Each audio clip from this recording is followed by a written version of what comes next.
தன்னை தானே சரி செய்து கொள்ள முயற்சி செய்யுங்கள். அதைவிட சிறந்த மாற்றம் வேறு ஒன்றுமில்லை. யாருமே இல்லாமல் அனாதையாகும் வாழ்க்கையை விட எல்லோரும் இருந்தும் அனாதையாவது கொடுமையானது. உறவுகளோடு கூட்டத்தில் நிற்பது எளிது, தனியாக நிற்பதுதான் கடினம்.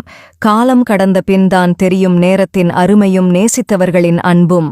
இந்த உலகத்தில் அனைவருக்கும் யாரோ ஒருவர் மூலம் ஏதோ ஒன்று தேவைப்பட்டு கொண்டே இருக்கிறது.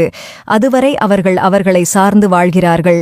இந்த அடிப்படையில்தான் அன்பு, பாசம், நட்பு, மரியாதை, பயம் என்ற அலங்கார வார்த்தைகள் ஒட்டிக்கொண்டிருக்கிறது.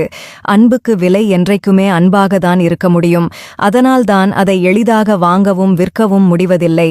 சில இடங்களில் நம் தலைக்கணத்திற்கு சிறிது முக்கியத்துவம் கொடுக்க வேண்டும். இல்லையென்றால் நம் சுயமரியாதையை இழக்க நேரிடும்.